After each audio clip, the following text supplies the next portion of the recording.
श्री राम।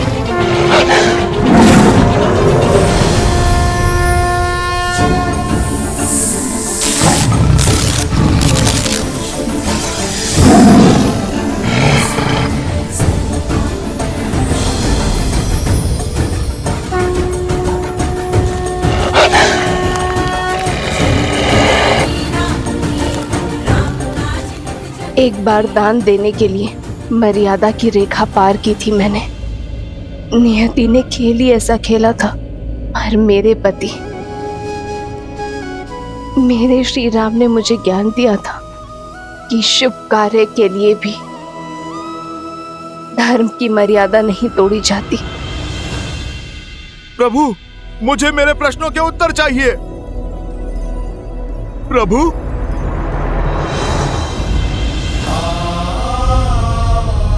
हनुमान,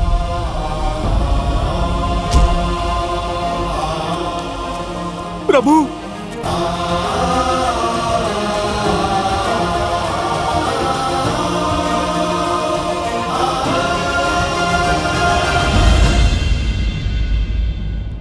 प्रभु, ऐसा नहीं है कि आपको मां सीता की पीड़ा का अनुमान ना हो।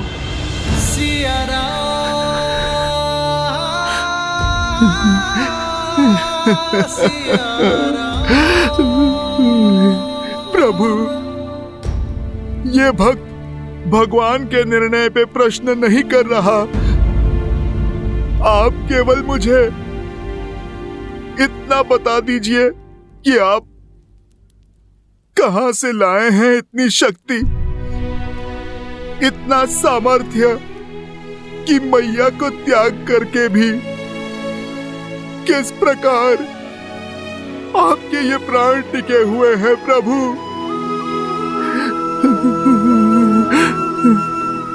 और अगर अयोध्या में अपनी मैया के ना होते हुए ये पुत्र अभी तक कैसे जीवित है प्रभु?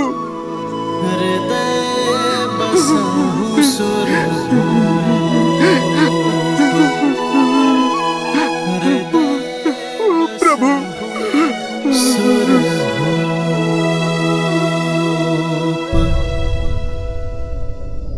हम दोनों में ये शक्ति समाई है हनुमान, क्योंकि हम दोनों अपना कर्तव्य जानते हैं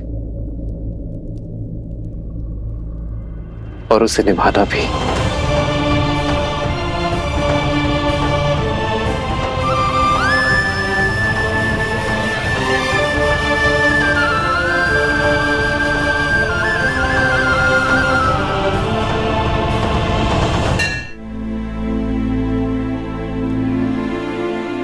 प्रभु, आप किस कर्तव्य की बात कर रहे हैं?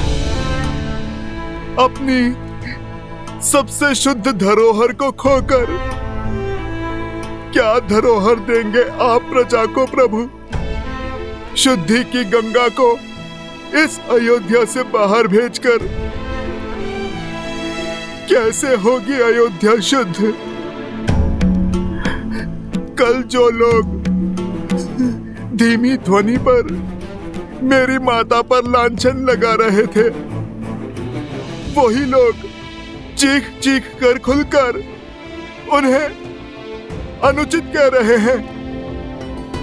और अब संदेह है, लोग अपराध के कारण अपनी अर्धांगिनी का त्याग कहीं परंपरा ना बन जाए प्रभु।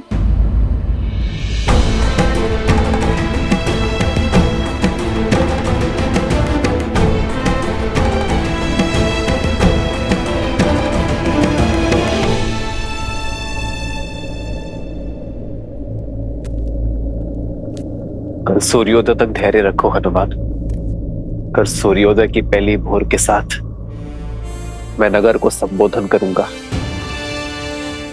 उनके हर संदेह पर विराम लगाऊंगा, उन्हें अपने हर प्रश्नों का उत्तर मिलेगा।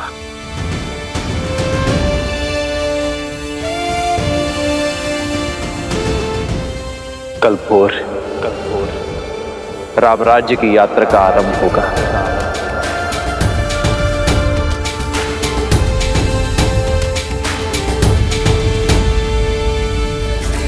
मुझे अब तक पता नहीं चला कि आखिर महाराज ने बुलाया क्यों है। मुझे तो ऐसा लग रहा है कि जो बातें उठ रही है ना वही सत्य है।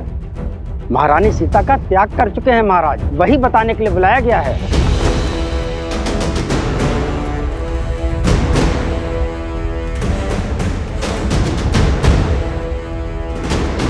क्या सत्य में महाराज ने महारानी का त्याग कर दिया है? नहीं नहीं, हमारे महाराज महारानी का त्याग नहीं कर सकते। अवश्य उस वस्त्र को दंड देने की बात होगी जिसने महारानी पर सत्य किया है। अरे बहना, धुआं उठा है तो अग्नि तो कहीं ना कहीं होगी ही ना। मुझे तो लगता है सारे नगर में दंड रोपित किया जाएगा। महारानी के बारे में कैसी कैसी बातें फैल गई हैं।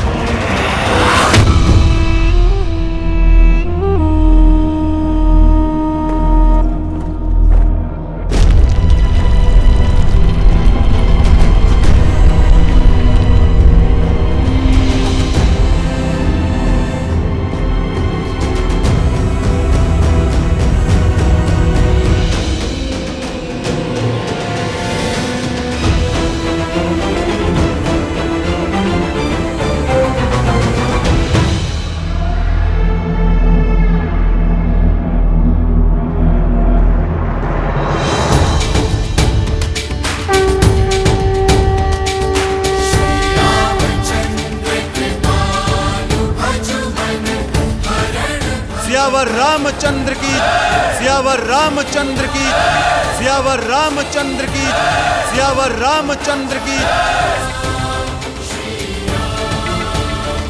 देखते हैं राम क्या स्पष्टीकरण देता अपने कर्म का। चिट भी मेरी, पट भी मेरा, सीता तो गई। श्री राम।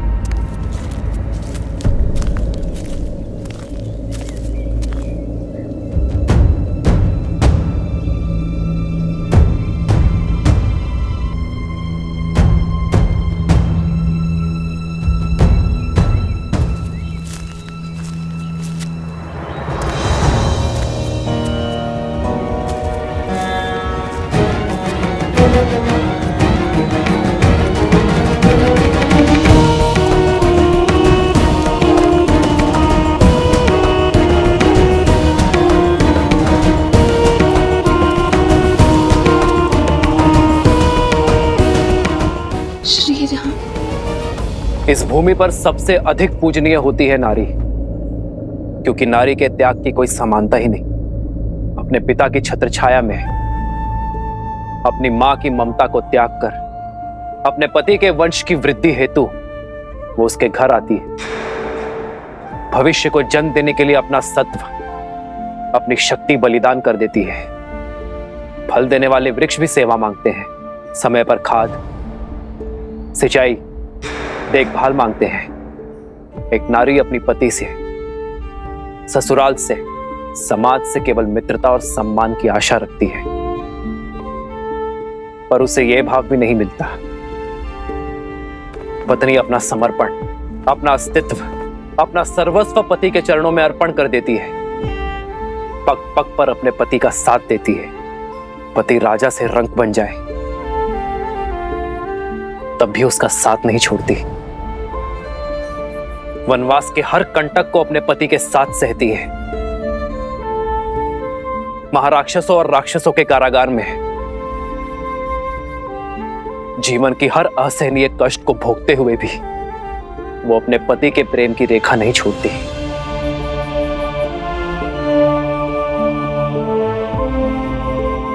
मेरे प्रिय प्रजाजनों, नारी पर झूठा लांछन लगाने से उसकी पवित्रता क्षीण नहीं होती, उसके त्याग की पराजय नहीं होती। पराजय तो उस पति की होती है जो अपने पत्नी के त्याग को उसका समुचित स्थान नहीं दे पाता।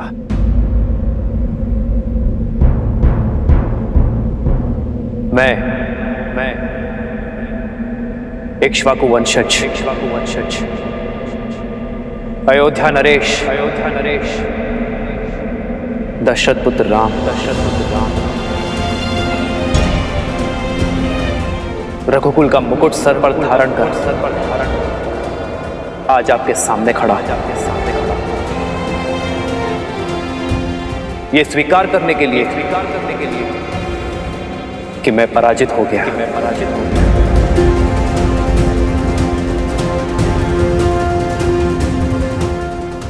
अपनी सीता को विवाह में दिए वचनों को आज मैंने तोड़ दिया है।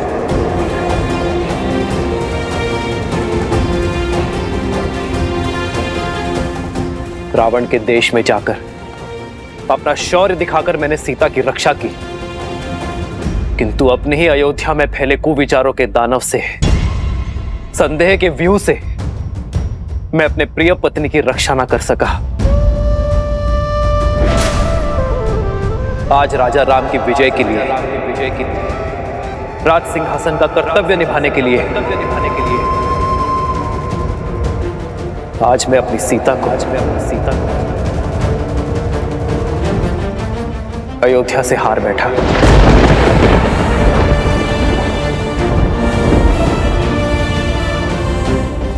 किंतु इसका यह अर्थ नहीं कि मुझे अपनी सीता की पवित्रता पर तनिक भी संदेह है। मेरे रोम रोम से स्वर उठता है कि मेरी सीता अग्नि की भांति पवित्र है।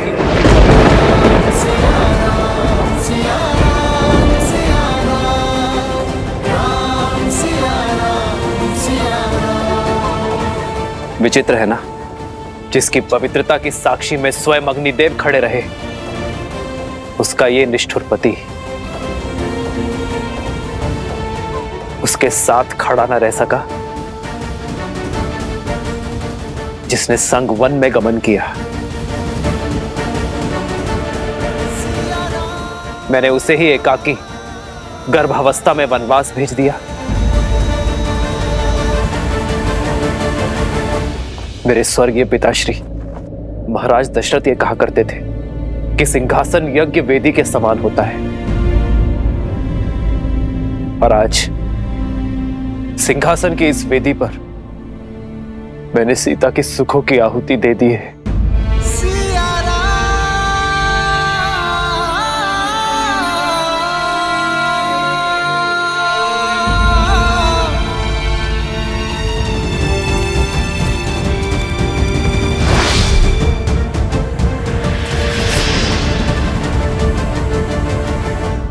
कौन है आप सब? इस मर्यादा की रेखा के भीतर प्रवेश कैसे किया?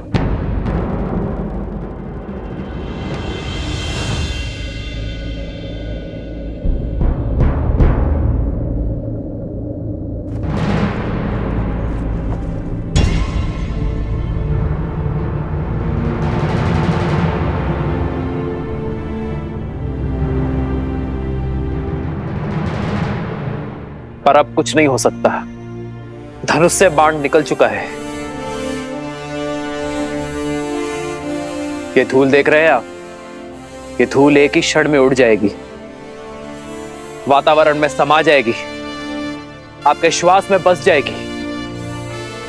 किंतु इस धूल के प्रत्येक कण को कोई पुनः एकत्रित नहीं कर पाएगा। वैसे ही मिथ्या संदेह में कहे गए शब्दों को मिटाया नहीं जा सकता। मेरे राज्य में फैले कुविचारों को, राक्षसी सोच को मिटाने का प्रण दिया है मैंने मेरी सीता को। इसलिए मैंने सीता के साथ वनवास धारण नहीं किया। आज अयोध्या के मनुष्य जीते, पर मनुष्यता हार गई।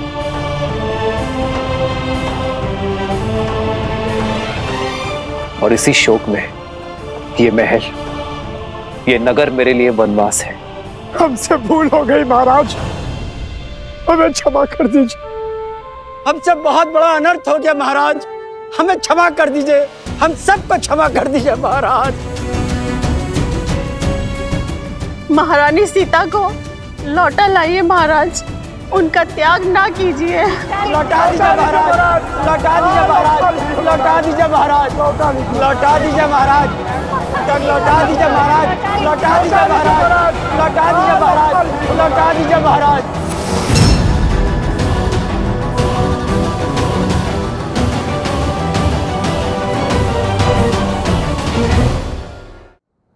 किसी राज्य में अधर्म प्रवेश कर जाए तो दोष राजा का होता है।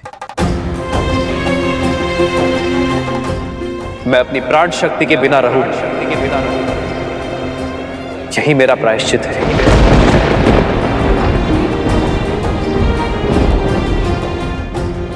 ऐसा करके मैं अयोध्या की प्रजा पर कोई उपकार नहीं कर रहा हूं।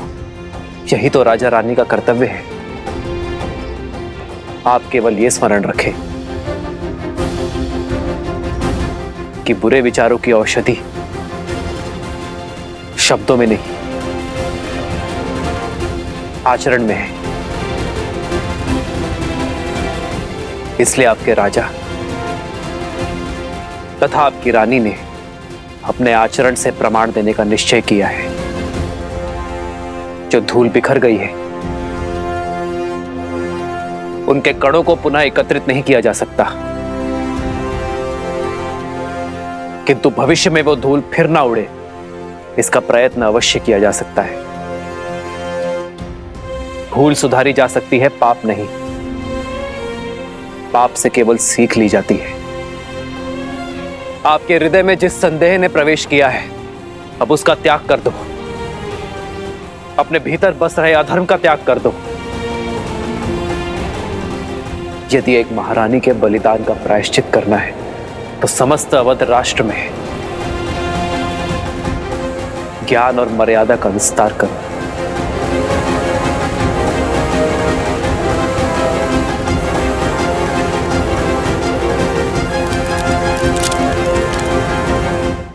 आज आप सभी ये निश्चय करें कि भविष्य में संदेह और कुविचारों के आधार पर बिना किसी प्रमाण के कभी किसी को कष्ट न भोगना पड़े।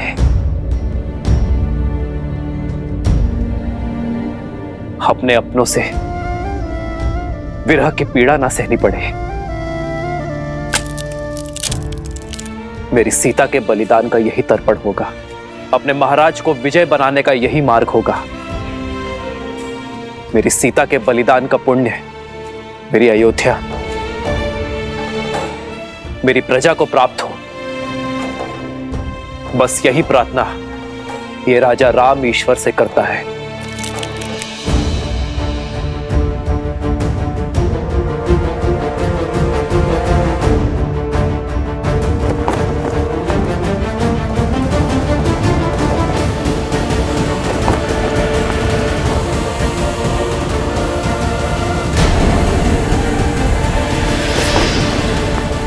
भैया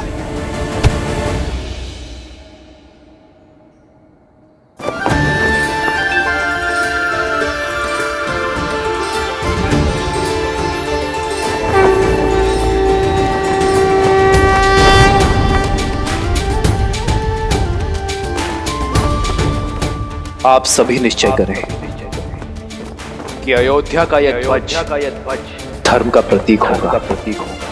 सियावर रामचंद्र की, सियावर रामचंद्र की, सियावर रामचंद्र की, सियावर रामचंद्र की, सियावर